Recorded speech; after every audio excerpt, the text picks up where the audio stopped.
การดำเนินรายการนี้พบปะกันญาติโยมศรัทธาสาธุชนทั้งผู้ฟังแห่งวันหนึ่งในภาคเช้าวันนี้อากาศเย็นฝนได้พรั่งพรูลงมาตั้งแต่ตะวันค่ำจู่จอดรอดถึงวันนี้แต่คืนแต่เช้านี้ก็ยังตกอยู่ยังความชุ่มฉ่ำไปทั่วผืนแผ่นดินอำเภอจอมทองก็เหมือนกันฝนตกมาโดยตลอดหลายพื้นที่ตอนนี้ฝนฟ้ากำลังตกลงมาอย่างหนักในบางพื้นที่ด้วยความเป็นห่วงเป็นใยอย่างยิ่งญาติโยมศรัทธาท่านผู้ฟังที่อยู่ใกล้แม่น้ำฝั่งลิงฝั่งแม่น้ำหรือเชิงเขาบนดอยก็ดีคือระแวดระวังตัวเนอะเพราะว่าร่องมรสุมกำลังพัดผ่านมาทางภาคเหนือมาโดยตลอดในช่วงนี้ขอบอกญาติโยมศรัทธาไว้เพื่อความบ่ประมาทความเป็นไปของธรรมชาตินั้นได้ลุกรานและก็คืบคลานมาสู่พื้นแผ่นดินโลกนี้หลายพื้นที่เป็นธรรมชาติแต่ในแม่น้ำปิงนั้นณตอนนี้น้ำก็ยังบ่เต็มที่เขื่อนภูมิพลก็ยังบ่นี้คงจะรองรับน้ำฝนไว้ได้อยู่บางพื้นที่แทบจะบ่ได้แน่นาก็ฝนอาจจะตกฉับพลันในบางพื้นที่ที่ตกหนักโดยแต่บางพื้นที่ต้องระวังเพื่อเนาะศรัทธาสาธุชนทั้งผู้ฟังด้วยความเป็นห่วงยามเจ้านี้นะอุจากันญาติโยมศรัทธาสาธุชนทั้งผู้ฟังเมื่อความเปลี่ยนแปลงต่างๆได้เกิดขึ้นทุกหย่อมย่าชีวิตเป็นของน้อยทุกชราและความตายลุกลานอยู่เงียบๆเจ้าวันนี้จะเป็นบุญวาสนาของทุกชีวิต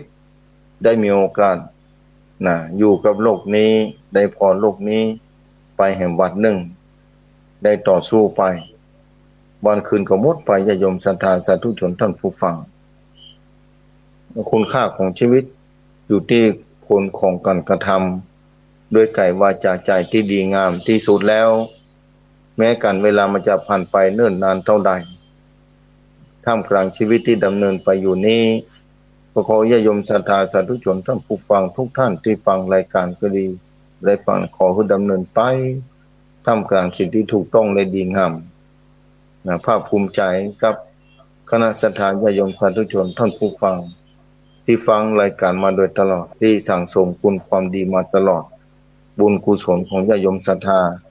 แม้กระทั่งตะวันนี้งานหล่อพระพุทธรูปสิ่งคำพระทองคำที่วัดวังสิ่งคำศรัทธากับป้าคำหลวงม่านหน้าหลงหลังเขาก็คงมาตมาภาพต้อง10 นิ้วไหว้สาทำพระครูและคณะสงฆ์และญาติโยมศรัทธา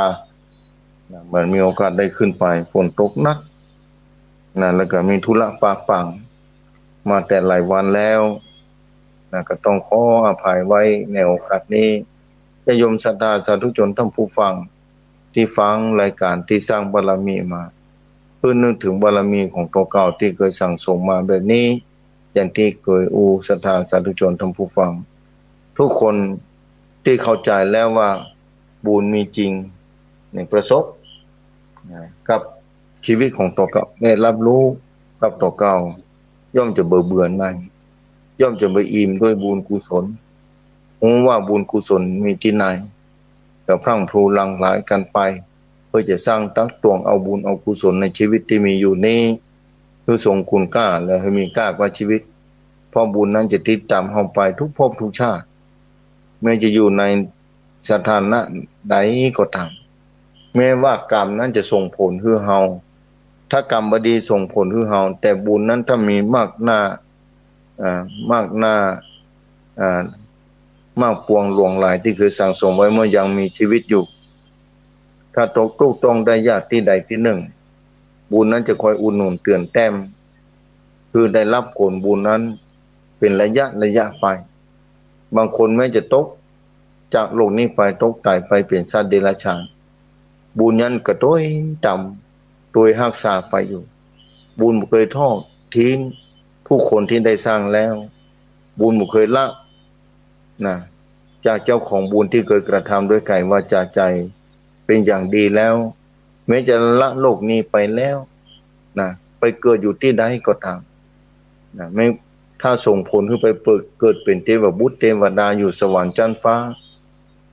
ไปอยู่ในพรหมเสาจานอันนี้คือผลของบุญที่เกิดสั่งสมไว้ก็ได้ไปเสวยผลของบุญไม่จะจากนะสถานที่ภพภูมิใดกับตัวรักษาไปกุฏิมาเกิดในโลกล่าโลกาแทนก็มีโอกาสได้มาเป็นมนุษย์ที่ดีงามพรั่งพร้อมไปด้วยคุณธรรมพรั่งพร้อมไปด้วยปัญญาที่จะสร้างคุณความดีต่อไปแม้สุขภาพร่างกายก็พรั่งพร้อมไปด้วยอายตนะต่างๆนะที่จะคอยเป็นประตูหรือเป็นเส้นทางที่จะสร้างบารมีต่อไปต่างหน้าเพราะฉะนั้นกันได้เกิดมาเป็นคนในมนุษย์โลกล่าโลกาอย่างที่เคยอู้เป็นประจำมาเป็นสิ่งที่ยากอย่างยิ่งไม่ใช่ของง่ายยิ่งปัจจุบันนี้ในกึ่งพุทธกาลนี้ภัยธรรมชาติภัยสารพัดอย่างแล้วภัยภายในจิตใจของเฮานี้ยิ่งใหญ่นักหนาถ้าเฮาบ่ควบคุมดูแลจิตใจของเฮานั้นเฮาก็บ่สามารถจะศรัทธาต่อพระรัตนตรัยได้เพราะสิ่งที่เกิดมาในต่อหน้าต่อตาในชีวิตประจำวันของเฮานั้นหลากหลายประการญาติโยมศรัทธาสาธุชนทั้งผู้ฟังบางทีกระชากจิตใจของเฮานั้นออกจากพระรัตนตรัยไปหลายคนที่เคยศรัทธาพระพุทธศาสนาบางทีเสื่อมศรัทธาลงไปวันนั้นโยมโทรเข้ามาผมว่าโยมเอ้ยพระรัตนตรัยนี้บริบูรณ์พรั่งพร้อมบริสุทธิ์หมดจดสดใสอยู่เป็นปกติธรรมดามีมนุษย์คนเฮานี่แหละเกิดมาเจอพระรัตนตรัยบางคนอาจจะปฏิบัติไปตามบ่ถูกต้องบ่ดีงามพ่องคนอื่นไปหานเข้าก็ทำให้มองว่าพระศาสนานั้นอาจจะบ่เต็มที่ในความคิดในความคิดของตัวเก่าเพราะคนที่เข้าไปศรัทธาคนที่เข้าไปปฏิบัติแล้วไปนี่แล้วจะหลงตังไปเสียว่านั่นโยมที่ทำมาเจ้านี้ถ้าสถานีไปถึงก็คงจะได้ฟังว่าพระพุทธศาสนานั้นอย่างที่บอกอย่างที่ครูบาอาจารย์เคยเคยเทศอยู่ตลอดเวลาว่าพระพุทธศาสนานั้นเป็นสิ่งที่บริสุทธิ์แก้วสามดวงนี้เป็นสิ่งที่แก้วที่สดใสหมดจดสดใสอยู่ที่เฮาหากที่เข้าไปนะได้ไปสัมผัสแล้วบ่ได้ปฏิบัติตามคำสอนและคำสั่งของพระพุทธเจ้าอย่างเต็มที่บันเทื่อแต่บ่สามารถที่จะทำได้พญามารต่างๆกระชากเฮาออกจากพระรัตนตรัยไปบุคคลที่ยังบ่ได้ศรัทธาเตื้อห่านบุคคลที่เข้ามาศรัทธาแล้วโดนพญามารกระชากออกมาจากพระรัตนตรัยแก้วสามดวงนี้ก็ทำให้คนที่ได้หานั้นว่าแก้วสามดวงนี้คงจะเป็นแก้วที่บ่สดใสเต็มที่ก็บ่สว่างไสวบ่สามารถจะส่องนำทางชีวิตไปได้เต็มที่ก็เพราะคนที่เข้าไปนั้นมีกามพร้อมนะบ่สามารถจะต่อต้านกับอายตนะภายในภายนอกที่มีคลื่นกระแสของกิเลสต่างๆเข้ามารุมเร้าทำให้ได้อ่อนกำลังลงไปแต่ทุกชีวิตนี่ต้องพร้อมพระรัตนตรัยสามดวงนี้ยังพร้อมให้ญาติโยมศรัทธาเข้ามาสัมผัสเข้ามาศึกษาเข้ามาเป็นเจ้าของแล้วก็จะได้ส่องนำต่างไปต่างหน้าถึงวันนี้มืดมนหลายประการในวิถีชีวิตของคนในโลกนี้น่าหันใจมืดมนเพราะอย่างญาติโยมศรัทธาสาธุชนท่านผู้ฟังเพราะกรรมที่ได้กระทำไว้รหัสกรรมที่ส่งผลให้เฮาส่งผลมาถึงชาติปัจจุบันนี้ทำให้ได้ไปเกิดในสถานที่ต่างๆเกิดในสถานที่ลำบากพ้องสถานที่มีภัยธรรมชาติสถานที่บ่มีพระพุทธศาสนาไม่ไปเกิดในสถานที่มีพระรัตนตรัยพระพุทธศาสนาแล้วจะมีความศรัทธากับเกิดขึ้นบ่มีน่าหันใจญาติโยมศรัทธาสาธุชนทั้งผู้ฟังแต่บุคคลที่ฟังสถานีวิทยุอยู่ตอนเจ้านี้ที่เข้าใจอย่างเต็มที่ด้วยบุญเก่าจากก่อนปานหลังเคยสั่งสมมาว่าบ่มีอันอย่างแล้วจะเจ้าพระรัตนตรัยบ่มีอันอย่างแล้วจะเต้าแก้วสามดวงนี้นี่สามารถรู้โดยตัวเก่าพอปฏิบัติโดยกายวาจาใจตัวเก่ายอมรับด้วยความเป็นจริงที่เกิดขึ้นกับวิถีชีวิตของตัวเก่า เมื่อเกิดขึ้นแบบนี้ทุกคนที่ได้สัมผัสแบบนี้ได้ปฏิบัติได้ศึกษาหาความรู้ได้สัมผัสการประกอบวิถีชีวิตที่เป็นจริงเนี่ยจะบอกปฏิเสธเลยว่าบุญกรรมหรือว่าบุญบาปที่เกิดขึ้นในโลกนี้บ่มียอมรับว่ามีแล้วก็ทุกชีวิตตกอยู่ในสภาพแบบนี้บอกว่าสรรพสัตว์ได้สิ่งมีชีวิตเพราะฉะนั้นเมื่อหูแบบนี้พยายามจะขวายคว้าพยายามจะซ้อหาบุญพยายามซ้อปฏิบัติธรรมพยายามรักษาศีลเพื่อจะหลุดพ้นเพื่อจะออกจากสิ่งมืดมนอันตรการของชีวิตในเขตวัฏสงสารนี้ไปให้ได้อันนี้บุคคลที่เชื่อแบบนี้จะหาแก้วสามดวงนี้เพื่อจะส่องนำทางไปทางหน้าเนี่ยญาติโยมศรัทธาสาธุชนท่านผู้ฟังทุกท่านทุกคนคนที่เข้าใจแบบนี้จะพยายามฟังเฝ้าต่อสู้วิถีชีวิตกับของตัวเก่าเป็นอย่างดีญาติโยมศรัทธาสาธุชนท่านผู้ฟังที่ฟังรายการเจ้าวันนี้หลายพื้นที่อากาศคงจะเย็นลงแล้วก็ร่องมรสุมภาคผ่านภาคเหนือของเฮานี่ทำให้หลายพื้นที่ต้องระแวดระวังอย่างที่บอกเพราะฉะนั้นแม้ฝนจะพรั่งพรูลงมาหลายวันเมื่อมาแล้วที่อากาศที่ความแห้งแล้งเข้ามาครอบคลุมภาคเหนือของเฮาบางพื้นที่ในตอนนี้ที่ฝนฟ้าตกลงมายังน้ำที่จะเจิ่งนองในแม่สายแม่น้ำต่างๆอย่างแม่น้ำยมเป็นต้นที่จังหวัดแพร่นี่รู้สึกฝนจะตกลงมานักต้องระแวดระวังตัวเสียงนี้ถ้าจากสถานีนาน้อยไปถึงเพราะฉะนั้นญาติโยมศรัทธาสาธุชนท่านผู้ฟังที่ฟังรายการอยู่ก็ดูแลสุขภาพดูแลความเป็นอยู่ในสถานที่ความเป็นอยู่เพื่อระแวดระวังตัวอย่างเมื่อต้นเดือนที่ผ่านมาเมื่อเดือนที่แล้วที่ผ่านมาที่อำเภอเวียงป่าเป้าโอ้ศรัทธาสาธุชนต้นเดือนที่ผ่านมาน้ำป่าไหลหลาก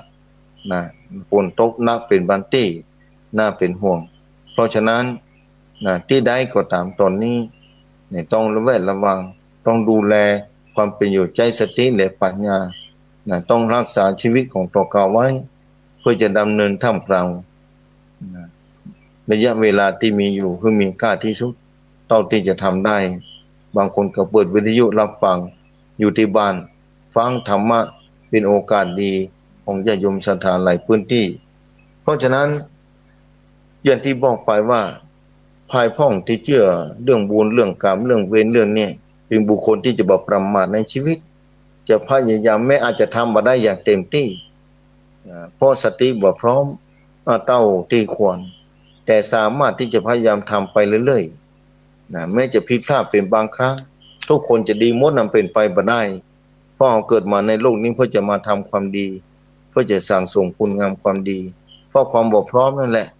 เพราะสติบ่เต็มรอบนั่นแหละจะได้มาเกิดในโลกนี้เพื่อจะสร้างสติให้เต็มรอบจะยังความประมาทให้ถึงพร้อมจะยังความบ่ประมาทให้ถึงพร้อมของจะยังความไม่ประมาทให้ถึงพร้อมญาติโยมศรัทธาสาธุชนท่านผู้ฟังเมื่อยังความบ่ประมาทให้ถึงพร้อมเกิดขึ้นกับตัวเก่าอย่างเต็มที่บุคคลนั้นจะมาทำความชั่วแล้วบุคคลนั้นจะทำแต่ความดีจะสร้างสมคุณงามความดีกับตัวเก่าไปถึงวันศรัทธาสาธุชนท่านผู้ฟังจะพยายามทำเต็มที่ญาติโยมศรัทธาบางคนก็พยายามทำแล้วทำเล่าแต่เป็นจะได้บุญบ่ส่งผลคือท่านอาจารย์ขอถามสักคำเถอะใครถามมาเมื่อแล้วพอดีได้เบอร์โทรศัพท์วันนั้นที่บอกใครถามว่าเบิดเป็นจะได้ข้าเจ้าเนี่ยสร้างบุญบารมีมาตลอดเป็นจะได้ผลที่ได้รับบ่สมหวังสักอย่างได้เจอกับอุปสรรคต่างๆเกิดขึ้นในชีวิตครอบครัวนี่แทบจะอยู่บ่ได้ถึงวันนี้ก็เจริญพรญาติโยมศรัทธาที่ถามมาแบบนี้อาจจะเข้ากับวิถีชีวิตของบางคนที่กำลังฟังสถานีวิทยุอยู่ในภาคเจ้านี้ขอบอกญาติโยมศรัทธาว่าเมื่อเฮากำลังทำอยู่นั้นบางทีผลของบุญนั้นบ่ส่งผลเพื่อศรัทธาเฮ้ยกามและจากก่อนปันลาเฮาบ่สามารถจะถอดไปพอได้ญาติโยมศรัทธาหันเฉพาะชาตินี้เท่าอันตั้งแต่ใหญ่ขึ้นมาเป็นละอ่อนที่จำความได้ว่าทำความดีมาตลอดก็จริงอยู่แต่ว่ากรรมเก่าที่ส่งผลให้ชาตินี้ที่เฮาทำหลายๆภพหลายๆชาติที่ผ่านมานั้นเฮาบ่เคยฮู้เลย ถอยหลังไปบ่ได้เพราะระลึกชาติบ่ได้ด้วยแรงบุญที่จะระลึกชาติบ่มีนะมีแต่พระสัมมาสัมพุทธเจ้าซึ่งเป็นที่เปิ้งนาถาของโลกนะเป็นแสงสว่างหาที่สุดบ่ได้ของมวลมนุษยชาตินะสรรพสิ่งที่มีชีวิตในโลกนี้ย่อมพึ่งอาศัยแสงสว่างแห่งพระรัตนตรัยแก้วสามดวงนี้เพราะฉะนั้นญาติโยมศรัทธาสาธุชนท่านผู้ฟังที่ฟังรายการอยู่อย่าไปท้อ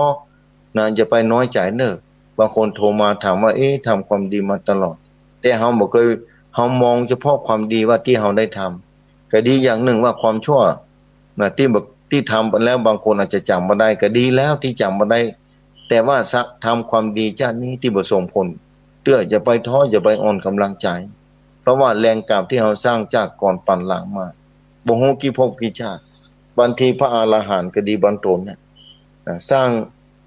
กรรมมาหลายหมื่นหลายแสนชาติหลายล้านชาติระยะเวลาหลายล้านปีกี่ล้านปีบ่ฮู้หลายพุทธันดรพระพุทธเจ้าหลายองค์แล้วส่งผลมาถึงเจ้าปัจจุบันนี้เป็นต้นแล้วยิ่งเฮาเขาเจ้าเขาญาติโยมศรัทธาเขาต่างหลายพยายามทำความดีมาตลอดก็จริงอยู่บางทีผลของบุญมาส่งมาฮื้อเตื้อเฮาปลูกต้นไม้แต่หน่วยยังบ่มีเตื้อเฮาบอกว่าปลูกต้นไม้บ่ได้ยังบ่มีหน่วยมาฮื้อสักปีแล้วจะปลูกยังหยังแล้วศรัทธาจะไปปลูกอันหยังเล่าที่จะมีผลถ้าปลูกสิ่งที่บ่ดีผลก็จะกระหน่ำซ้ำเติมเข้าไปแทนจะอยู่ได้อย่างใดศรัทธาทำไปเถอะความดีถ้าบ่ส่งผลเตื้อแต่เฮามีโอกาสทำมีวาสนาที่สามารถทำความดีได้อยู่สร้างไปเด้อทำไปเรื่อยๆอย่าไปท้ออย่าโยมศรัทธาเพราะยังบ่ส่งผลเต็มที่เตื้อกำลังแรงกรรมที่จากก่อนปานหลังที่เฮาได้สร้างไว้ยังส่งผลให้เฮาอยู่ในขณะนี้น่าเป็นห่วงศรัทธาหลายคนอาจจะคิดแบบนี้ที่โยมที่โทรเข้ามาถามแบบนี้ขอบอกศรัทธาสาธุชนไว้ว่าอย่าไปท้อในวิถีชีวิตของคนเฮาถ้าชาตินี้บ่ส่งผลชาติต่อไปต้องส่งผลเป็นแน่แท้มะม่วงมะโอบะนาวผลมะนูนผลหมากลากไม้ที่เฮาปลูกปีนี้2ปียังบ่มีหน่วยเตื้อปีหน้าอาจจะส่งผลให้เฮาก็ได้อย่างชีวิตของเฮาเหมือนกันชาตินี้แม้บ่ส่งผลเตื้อเจ้ามันเถอะแต่เมื่อเฮาได้ปลูกมะม่วงปลูกมะโอปลูกมะนูนปลูกผลหมากลากไม้ฝังลงในดินแล้วเมื่อฝนตกลงมาบ่ต้นใดต้นหนึ่งบ่อย่างใดอย่างหนึ่งจะต้องส่งผลคือเป็นแน่แท้แม้ชาตินี้เฮาบ่มีผลของบุญที่ได้สร้างไว้ยังบ่ส่งผลให้เฮาเต็มที่เตื้อแต่เก้ากับผมอาตมาภาพเชื่อว่าภายได้ทำความดีตลอดนี้บ่คลาดแคล้วจากความดีที่จะเกิดขึ้นในชีวิตของตัวเก่าเป็นแน่แท้จะต้องเกิดขึ้นเป็นแน่นอนญาติโยมศรัทธาสาธุชนท่านผู้ฟังหลายคนที่มาเล่าให้ฟังว่าหลังจากที่สมาทานศีลปฏิบัติธรรมมาโดยตลอดตอนนี้ชีวิตของเขาเริ่มเปลี่ยนแปลงไปในทางที่ดีเริ่มเปลี่ยนแปลงไปในทางที่ดีมากๆเลยศรัทธาสาธุชนท่านผู้ฟังเพราะฉะนั้นญาติโยมศรัทธาสาธุชนทุกท่านที่ฟังรายการในเจ้าวันนี้ก็บ่ต้องไปท้อเน้อศรัทธามีอย่างเดียวทำไปเรื่อยๆเดินทางหน้าไปอย่างบ่ยุ่งยากจ้าพ่องเวยพ่องจังมันเถอะการเดินทางของชีวิตในชาตินี้บางคนอาจจะเตียวจ้าบางคนอาจจะเตียวเวยสุดแท้แต่สุขภาพร่างกายสุดแท้แต่ความเป็นไปของปัญญาแต่ละคนบางคนอาจจะทำบุญไปเรื่อยๆทำบุญมาตลอดบางคนอาจจะหยุดพักบางคนอาจจะทำเป็นพักๆก็สุดแท้แต่ขอเดินทางไปเรื่อยๆการเดินทางนั้นอาจจะอ่อนเมื่อยล้าอาจจะมีบ่ามีแฮงก็ย่างไปพ่องบางคนก็ย่างบางคนก็เตียวจ้าลงไปจ้าดีกว่าที่บ่ได้เตียวจ้าดีกว่าที่บ่ได้เตียวไปเรื่อยๆศรัทธาจ้าจะมันบ่เป็นหยังแต่เขาเดินไปเรื่อยๆอย่างทำความดีเหมือนกันสร้างบุญสร้างกุศลบ่ใช่จะสร้างแข่งกันกับคนนั้นเพิ่นทำเสี่ยงหมื่นล้านแสนล้านเฮาก็ทำกับเพิ่นพ่องบ่ได้ทำซะเตื้ออันนี้บ่ใช่แนวทางที่จะต้องไปแข่งขันแต่การทำความดีเนี่ยบ่ใช่ไปบางอย่างบ่ต้องเสี่ยงสตุ้งสตังค์ทรัพย์สมบัติอันหยังแค่มานั่งพอลมหายใจก็เป็นบุญเกิดจากการภาวนาใหม่เพิ่นว่าภาวนาบุญเกิดจากการภาวนาบุญเกิดจากรักษาศีลแม้สะสมบางสิ่งของเฮาอาจจะบ่มีบ่เหมือนเปิ้นบ่เต้าเปิ้นแต่เฮามีโอกาสทำได้ว่างๆก็นั่งพอลมหายใจยามเช้าอย่างฝนพรั่งพรูลงมาช่วงนี้มรสุมพัดผ่านมาทำให้อากาศเย็นตอนเช้านี่ตอนกลางวันนี่ก็เย็นแบบแล้วเฮาถ้าอยู่คนเดียวก็ดีอยู่หลายคนก็ดี แวบมีโอกาสมาปิกมาพอลมหายใจจ้าๆเบาๆสบายๆนี่คือการปฏิบัติธรรมนะได้การสร้างความดีกับตัวเก่าแล้วมานั่งนึกถึงบุญที่เคยทำก็ดีมานั่งถึงศีลที่เคยรักษาอย่างวันนี้ฟังธรรมแต่ละวันเขาก็รักษาอยู่รักษาได้บางข้อดีกว่าไม่ได้รักษาสักข้อหนึ่งนะบันดีกว่าไม่ได้รักษาสักข้อเพราะฉะนั้นถ้าศีลธรรมเกิดขึ้นในห้วงหัวใจสังคมจะป่วนสังคมจะวุ่นวายซับซ้อนน่าญาโยมศรัทธาสาธุชนท่านผู้ฟังน่าเป็นห่วงแท้ๆถึงวันนี้ความเปลี่ยนแปลงความซับซ้อนวุ่นวายของแผ่นดินของสังคมกำลังจะเกิดขึ้นทุกหย่อมหญ้าหลายพื้นที่กำลังมีปัญหามีความบ่เข้าใจในหลายประการได้เกิดขึ้นตอนนี้น่าเป็นห่วงหลายอย่างศรัทธาสาธุชนท่านผู้ฟังทั้งหลายเพราะฉะนั้นศรัทธาสาธุชนท่านผู้ฟังที่ฟังรายการเราพยายามดูแลเนาะสุขภาพร่างกายดูแลจิตใจของตัวเก่ากายวาจาใจของเฮานี้เป็นสะพานที่จะข้ามไปสู่ฟากหน้าข้ามวัฏสงสารไปสู่ดินแดนอมตะมานิพพานเจ้าเพราะฉะนั้นจะต้องรักษาสะพานเมื่อสะพานบ่มีก็ต้องแปลงเอาเมื่อสะพานบ่มีก็ต้องแปลงสะพานเมื่อมีสะพานแล้วก็รักษาแล้วพยายามไต่เตียวก็ค่อยตายด้วยความประมาทอย่าไปประมาทในชีวิตนี้บางคนอาจจะประมาทในชีวิตนี้โอ้ละโลกนี้ไปคนแล้วคนเล่าบางเตื้อน่าหันใจที่เจอพระรัตนตรัยแล้วบ่มีโอกาสศรัทธาบ่มีโอกาสมารักษาบ่มีโอกาสมาสัมผัสพระพุทธเจ้าพระธรรมเจ้าพระสังฆเจ้าเพราะเลิกบางคนมีฐานะมีอย่างโยมที่โทรมาวันนั้นน่าหันใจ บุญโทรมาถาม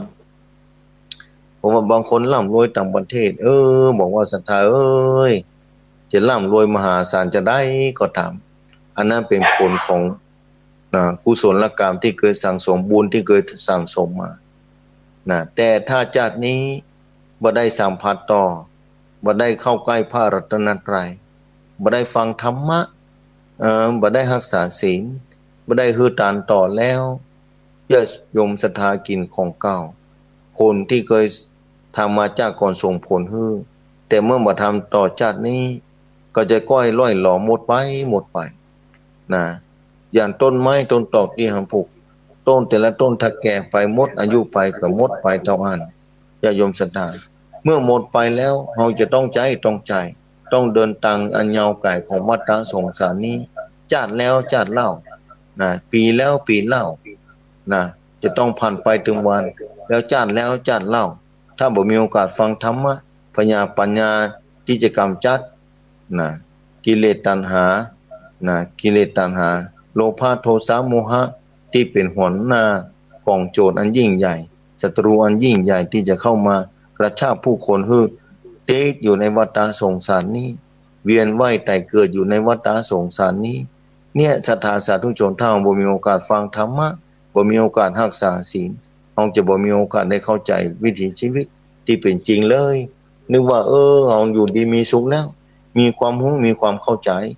มีความสามารถในการทำมาหากินได้ร่ำได้รวยได้เป็นสกุลเศรษฐีสามารถสร้างเครื่องบินได้สามารถสร้างอาวุธสามารถสร้างเทคโนโลยีให้เจริญรุ่งเรืองได้แต่บ่ได้เคยพอจิตใจของตัวเขาบ่ได้เคยปฏิบัติธรรมบ่ได้เคยสร้างบารมีบ่ได้เข้าใกล้พระรัตนตรัยแม้นปัญญาทางโลกกับปัญญาทางธรรมมันต่างกันโดยสิ้นเชิงนะคนละฝากฝั่งกันเลยศรัทธาสาธุชนท่านผู้ฟังโลกีญาณกับโลกุตระบางคนละอย่างกันโลกีญาณอย่างความรู้ความเข้าใจทางโลกอย่างคนสร้างเครื่องบินก็ดีสร้างอาวุธนิวเคลียร์สร้างเทคโนโลยีที่เราได้ใช้แม้นเราอาศัยได้แต่ความทุกข์ยังมีอยู่นั่นแล้วถ้าเราบ่เข้าใจธรรมะถ้าบ่เข้าใจชีวิตที่เป็นจริงที่ตกอยู่ในสภาพไตรลักษณ์อันนี้จังทุกขังอนัตตานี่ถ้ายิ่งบ่เข้าใจแล้วมันจะมีความทุกข์บ่ใช่ว่าคนที่ผลิตเครื่องบินได้คนที่สร้างยานอวกาศได้คนที่มีความรู้ความเข้าใจทางโลกผลิตสิ่งนั้นสิ่งนี้ได้บ่จะบ่มีความทุกข์เพิ่นก็มีความทุกข์อยู่ดีเพราะจะต้องเกิดแก่เจ็บตายด้วยกันทั้งนั้นนี่แหละสิ่งเหล่านี้ถ้าเราเข้าใจแล้วหลักธรรมพระพุทธศาสนานี่ประเสริฐเลิศล้ำมหาศาลญาโยมศรัทธาสาธุชนท่านผู้ฟังบ่มีอันอย่างแรกในโลกนี้จะเต้าพระรัตนตรัยถ้าไผได้เข้าถึงแท้ๆจะยอมรับด้วยความเป็นจริง ที่เกิดขึ้นกับวิถีชีวิตของตัวเขาคนที่บ่เคยมาสัมผัสก็บ่มีโอกาสได้เข้าใจได้รู้คนที่บ่เคยกินข้าวบ่เคยกินอาหารชนิดนั้นและบ่สามารถจะรู้อาหารชนิดนั้นมีรสเป็นจังไดแต่คนที่เคยกินเคยรู้เคยเข้าใจเคยสัมผัสก็สามารถจะรู้ได้ด้วยตัวเขาอันนี้เพิ่นว่าธรรมะเป็นปัจจตังรู้ได้เฉพาะตนนะหลักธรรมในข้อใดข้อหนึ่งที่พระสัมมาสัมพุทธเจ้าได้ทรงสั่งสอนไว้วางไว้ในโลกนี้ 84,000 พระธรรมการพระจะสัมพัทธ์หัวข้อธรรมข้อไหนที่นำไปประพฤติปฏิบัติย่อมจะรู้ได้ด้วยตัวเขาคนอื่นบ่สามารถจะรู้แทนได้อย่างก็ว่าเอากินข้าวแต่ละเจ้าแต่ละวันแต่ละวันที่ผ่านไปเอาสามารถรู้ได้กับตัวเก่าว่ากรรมข้าวกับข้าวข้าวที่กินนั้นมันลำมันอร่อยมันเป็นจังไดอาการความรู้สึกต่างหากที่เขาจะต้องรู้โดยตัวเก่าคนอื่นรู้แต่งเฮาบ่ใช่ได้สตารู้แต่งเฮาบ่ได้มันจะต้องรู้โดยตัวเก่าเด้อสตาสาธุชนทั้งผู้ฟังเพราะฉะนั้นคนที่ปฏิบัติย่อมจะรู้ดีว่าเนี่ยการสัมพันธ์พระรัตนตรัยทานศีลภาวนาบางคนพัฒนาขั้นมาถึงการปฏิบัติธรรมนะจะปฏิบัติตลอดเวลาแม้สังคมจะปั่นป่วนแปรปรวนเปลี่ยนแปลงไปจะได้สิ่งแวดล้อมจะเป็นธรรมชาติจะเข้ามาลุกล้ำลุกล้ำคุกคามผู้คนแต่จะได้ศรัทธาสาธุชนทั้งผู้ฟังฮู้ขอว่าคนที่ปฏิบัติที่เข้าถึงที่ฮู้แล้ว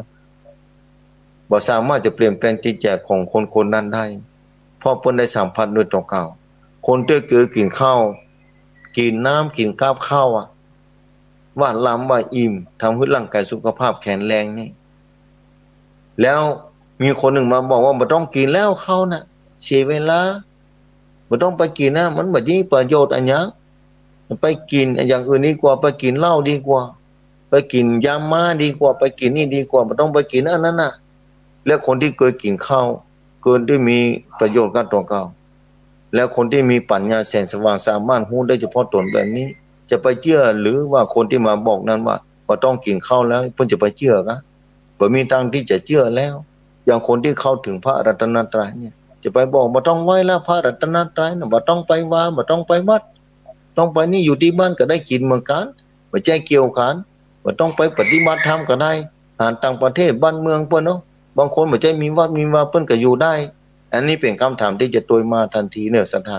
มีคนถามว่าแม่นคนที่บ่มีวัดบ่มีวาบ่มีพระรัตนตรัยเนี่ยในโลกนี้วุ่นวายหลายประการศรัทธาได้เสวยผลบุญเก่าแต่บ่มีโอกาสได้ทำต่อบ่มีโอกาสได้รับแสงสว่างจากพระรัตนตรัยต่อเพราะต่างประเทศตอนนี้นี่ความทุกข์ยากลำบากหมอแต่ละที่แต่ละประเทศบอกคนประเด็นเนี่ยสับสนวุ่นวายคนเกิดโรคจิตเกิดขึ้นนักคนเกิดโรคประสาทนักคนมีความทุกข์เกิดขึ้นมานักทั้งที่บางคนร่ำรวยอยู่แท้ๆบางคนเป็นคนมีอันจะกินบางคนเป็นคนข้าราชการแท้ๆเข้าสู่หมอจิตเวชจะต้องมาคอยดูแลบางคนเป็นโรคซึมเศร้าเพราะลูกเต้าบ่อยู่บ้านทั้งแท้พอมีอันจะกินนี่ลดลาบ้านช่องห้องเงินที่อยู่ที่ทำมาหากินมีสะปะอย่างแต่ยังเป็นโรคซึมเศร้าอยู่ยังเป็นโรคภัยไข้เจ็บเนี่ยจะต้องเข้าพบแพทย์หาที่พึ่งทางกายและทางใจแต่บุคคลที่สัมผัสพระรัตนตรัยแล้วมีพระธรรมเป็นที่พึ่งพระพุทธพระธรรมพระสงฆ์เป็นสรณะที่พึ่งที่สัมผัสที่ได้เกิดขึ้นด้วยประสบการณ์กับชีวิตตัวเก่าแล้วผู้นั้นแหละเป็นผู้ที่มีบุญมีวาสนาบ่ใ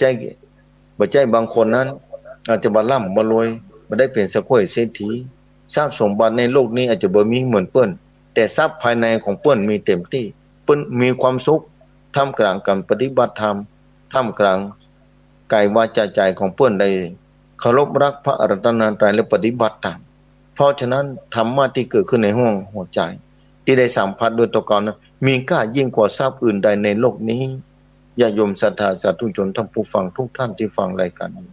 จงหาทรัพย์อันประเสริฐอริยทรัพย์ภายในทรัพย์ที่จะเกิดขึ้นกับตัวเก่าทรัพย์ภายในที่จะเกิดขึ้นนั้นเป็นทรัพย์ที่มีค่ามหาศาลญาติโยมศรัทธาภายพ้องจะทำทรัพย์ภายในเกิดขึ้นได้นอกจากเข้าสัมผัสพระรัตนตรัยได้ศรัทธาต่อพระพุทธเจ้าพระธรรมเจ้าพระสังฆเจ้าเมื่อมีความศรัทธาคือความเชื่อเกิดขึ้นแล้วย่อมจะฟัง เมื่อฟังแล้วย่อมจะปฏิบัติตามอย่างคนที่เชื่อว่าต้องมีข้าวร่างกายถึงจะมาทุกข์ต้องกินข้าวก่อนกินอาหารเนี่ยเมื่อเชื่อแบบนี้ย่อมจะมาหาที่นาย่อมจะปลูกข้าวย่อมจะทำมาหากินปลูกผักปลูกไม้ย่อมจะทำข้าวครัวข้าวหยังนึ่งข้าวเป่าไฟจะพยายามนึ่งข้าวหุงข้าวให้สุกจะพยายามจะกินอาหารที่เพิ่นบอกนี่คือได้กินแล้วเมื่อสัมพันธ์แล้วว่ากินข้าวแล้วหายหิวบ่มีความทุกข์แล้วลามดีอาหารชนิดนี้กินกับข้าวนี่แบบนี้ศรัทธาสาธุชนท่านผู้ฟังทั้งหลายผู้ญาติโยมศรัทธาฟังด้วยความเป็นห่วงเนาะบางคนก็โทรมาถามบางเรื่องบางราวว่าสถานการณ์บ้านเมืองถึงวันนี้ยิ่งเปลี่ยนแปลงไปเนี่ยการทำนายของครูบาเจ้าศีลธรรมหลวงปู่ครูบาเจ้าศรีวิจัยกับปรากฏขึ้นนะมันเป็นอย่างไปญาติโยมศรัทธาสาธุชนท่านผู้ฟังทุกท่านที่ฟังรายการเนี่ยเก้ากับผมอาตมาภาพเองเป็นห่วงตลอดเวลาด้วยความเป็นห่วงเป็นอย่างยิ่งญาติโยมศรัทธาสาธุชนท่านผู้ฟังที่ฟังรายการนี้ก็ขอตั้งใจประพฤติปฏิบัติสร้างไปเถอะอย่าไปท้อบางทีอุปสรรคที่เกิดขึ้นกับวิถีชีวิตอาจจะเป็นผลกระทบของแรงกรรมที่เราเคยสั่งสมหลายภพหลายชาติเฮาก็บ่ใจฮู้ศรัทธา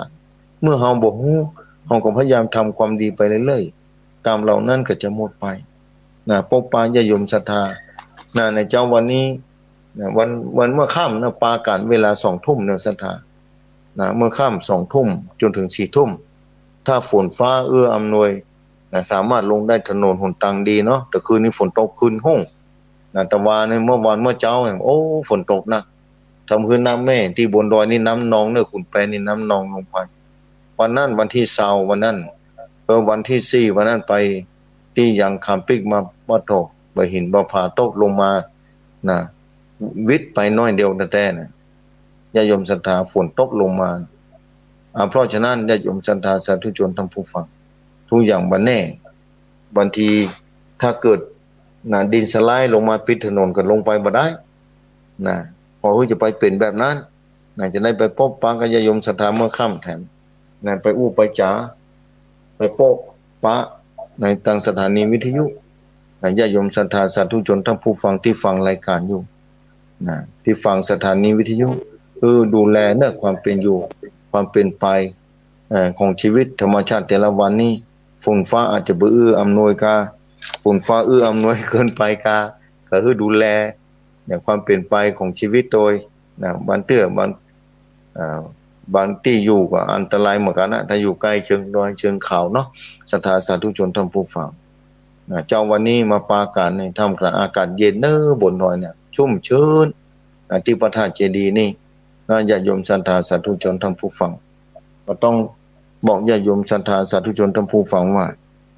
พยายามสร้างความดีกับตัวเก่าบ่ต้องไปเชื่ออันอย่างนั้นศึกษาและปฏิบัติกับตัวเก่าจะเข้าใจเป็นอย่างดีญาติโยมศรัทธาท่านผู้ฟังที่ฟังรายการอยู่ทางสถานีวิทยุที่ใดก็ตามแล้ว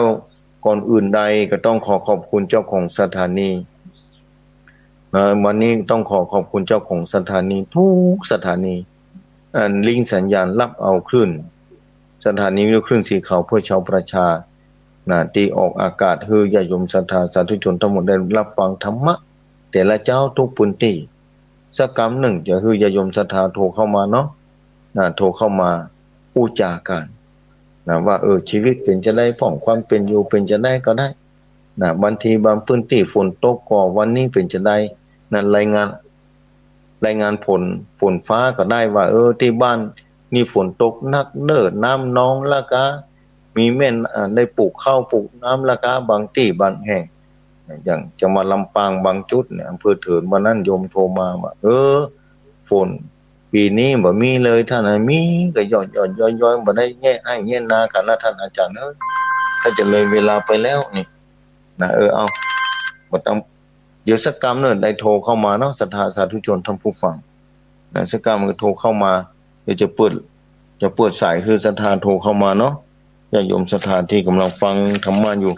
กำลังเปิดโทรศัพท์ดังแล้วเอาโทรเข้ามาได้ศรัทธาเนาะ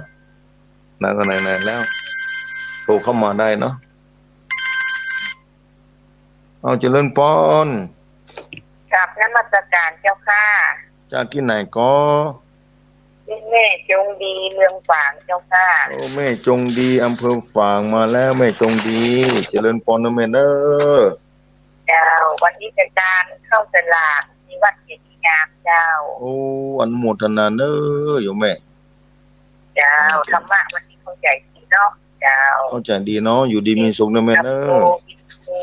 ติดเนาะผู้ปฏิบัติชอบรู้ได้ด้วยตนเองแม่นเอาปฏิบัติโดยตัวเก่านี่แหละ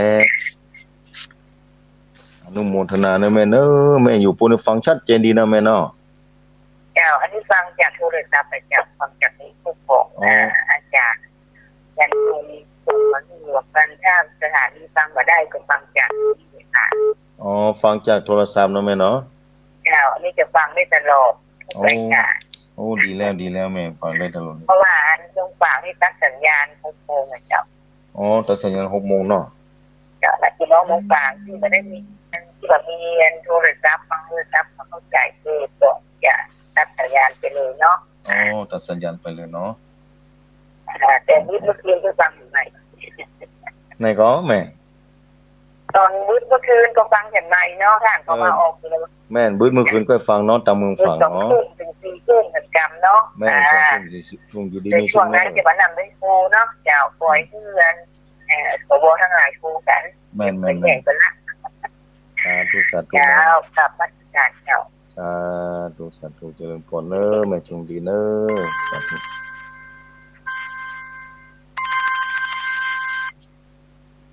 เจริญพ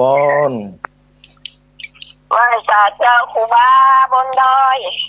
เจริญพรเนอแม่จันเรือนสายสัมปตองฝนตกว่าตกตั้งแต่ตี 2มาละมาหยุดเลยฝนตกหนักด้วยวันนี้นะถ้าจะทั่วกันหมดเลยเนาะถ้าจะทั่วแม่ต้องดูแลสถานที่แต่ละที่เด้อเนอะถ้าอยู่ใกล้น้ำนะพายุเข้าเนาะแม่นพายุเข้าเดินทางไกลเนี่ยแม่เป็นห่วงครูบาเนอะวันนั้นหินตกร้อยจ้ะปีมาป้นวันที่4วันที่ผ่านมาแล้วประเดี๋ยวฝนมันตกหนักคืนนะวันนั้นฝนตกหนักน้ำป่าไหลลงมาโอ้โหเนาะเกิดมันไหลลงมามันลำบากปะลำบากถ้าน้ำป่าลงนะแม่เฮ้ยทำเมื่อคืนก็ไม่มันมืดมันหมันยังเนาะแม่นโมทนาแม่ฟังอยู่นะแม่เนาะฟังตลอดเจ้าชัดเจนดีเจ้าไหว้สาเจ้านาเนอแม่เนอเจริญพรแม่เนอใส่ต่อไปเจริญพรพระสาเจ้าท่านอาจารย์เจ้าจากที่ไหนก็เวียงป่าเปาเจ้าบ้านแห่ง3เจ้าแม่คำมูลกะเจ้าอยู่แม่ฟังท่านอยู่เน้อถูกบ้านข้าง3เนาะเจ้าใช่เขียนดีเน้อเจ้าสาธุ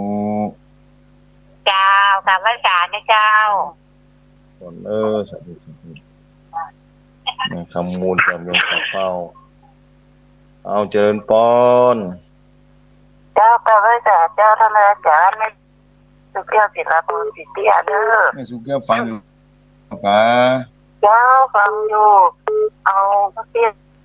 มาถามประกาศแล้วเป็นที่จ้างที่เพิ่งเด้อเจ้า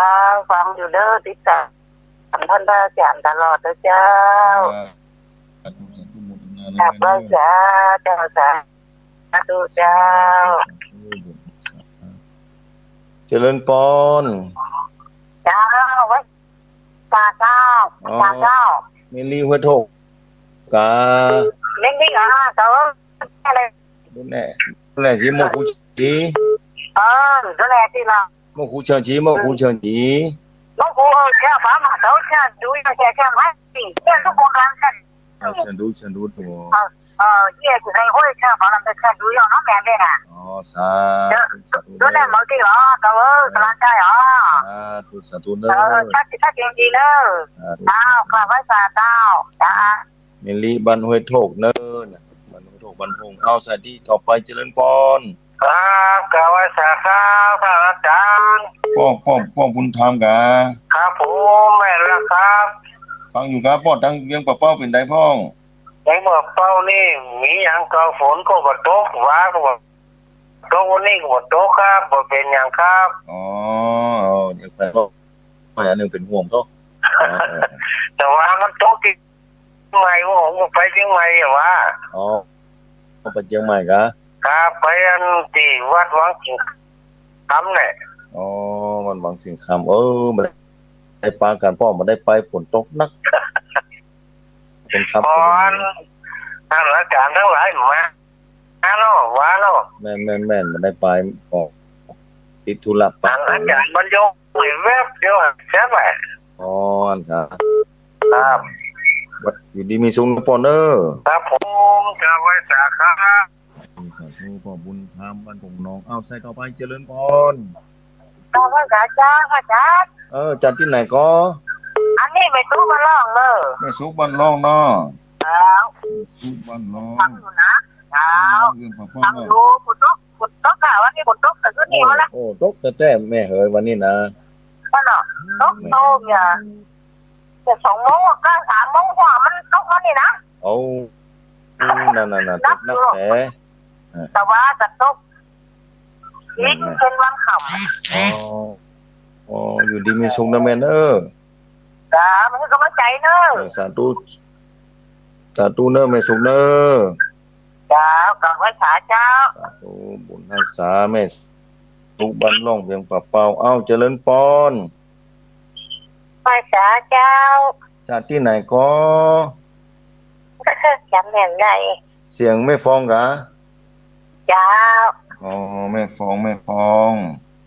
ทางเนี่ยเนอะแม่ฟองเจ้ห่มเนาะเห็นตกอีกฝนพลิกมาวันนั้นแล้วแม่ฝนตกเป็นห่วงเนอะแม่ฟองเนอะเจ้ห่มลำปางเนาะเมืองปานปุ่นนะ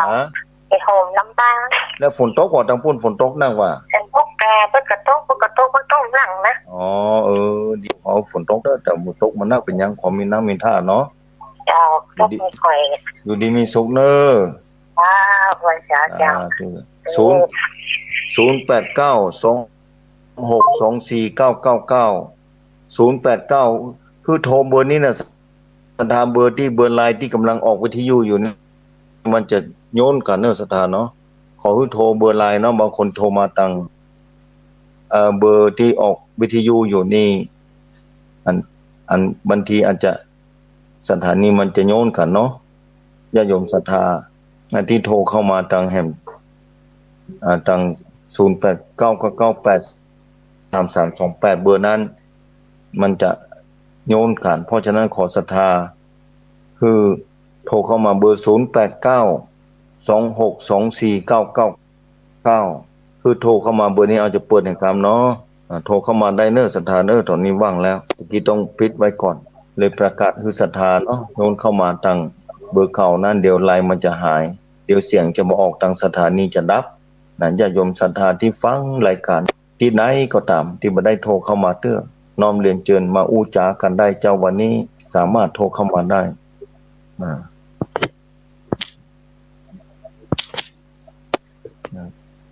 มันต้องโทรหลุดไปแล้วโทรเบอร์เก่าหลุดไปแล้วนั่นต้องโทรเบอร์นั้นหลุดไปแล้ว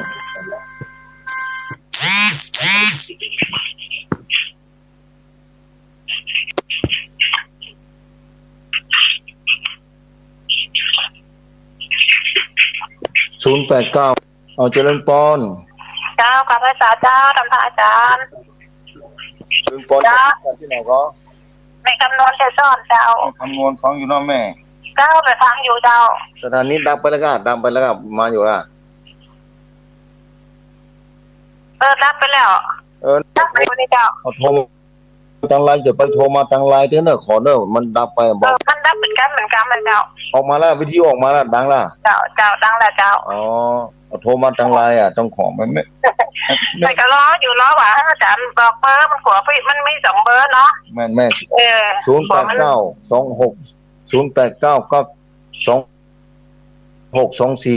เบอร์นี้นะแม่เนอะเจ้าแกซ้อนเนาะแม่เนาะเจ้าเม็ดที่3อยู่เนอะกำลังใจเนอะสาธุนะแม่เนอะ เจ้ากับไม่สาเจ้าเจริญพรเอาใส่ต่อไปเจริญพรเข้ามาเลยเนอ089 262499เจริญพรเจ้าเจ้าถ้าคนเนี่ยต้องอยู่บ้านเป็นเราคือแบบเนี้ยเจริญพรออกมาล่ะปิดวิทยุตัวปิดวิทยุตัวปิดวิทยุตัวแม่ปิดวิทยุ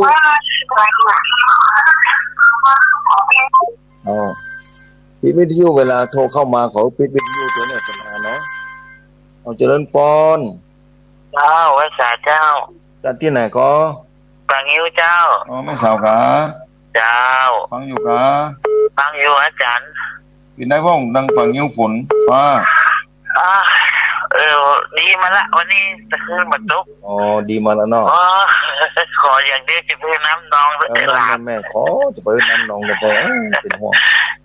ลาบขนาดมันมานักมาเร็วอาจารย์แม่นมาเร็วแต่เก็บของอย่างกับประกันเนี่ยเอาน้องเป็นห่วงด้วยความเป็นห่วงแต่ไปประมาณเนอะพอฝนฟ้าด้วยเนาะอยู่ดีมีสุขนะแม่เนอะเจ้าไว้สาเจ้าเจริญพรสารภูจากที่ไหนก็บุญมีเมืองกลางพ่อบุญมีเมืองกลางจำต้องเป็นจะได้พ่อจำต้องเมืองกลางน้ำท่วมกันละน้ำรับว่างนะเรือสูงไม่ผ่านมาได้เลยนะ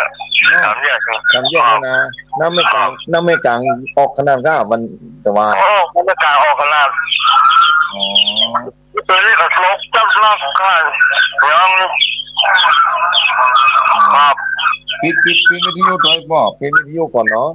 ชัดเจนเลยนะครับชัดเจนเนาะอยู่ดีมีสุขเนอะครับเอาเจริญพรไหว้สาเจ้าสายโยมมาเต็มมาในเด็ดเอาเจริญพรแม่นางคำอ้ายกะเจ้าวางอยู่ในร้านอยู่ดีมีสุขนะแม่เนอะเจ้าฝนตกหนักกะฝนตกหนักแม่แต่คืนก็ตกหนักจังว่ากันนักอ่ะการก็ระวังของเนอะขอบคุณอนุโมทนานะแม่เนอะเจ้าอยู่บนดอยบนเขาระวังของเนอะทุกสัตว์เนอะแม่เจ้าเจ้าแม่กำลังใจเนอะทุกขอบคุณอนุโมทนาเนอะแม่อุ้ยนางเนอะเจ้าแม่ก็โมทนาโดยท่านเนอะเจ้าสาธุ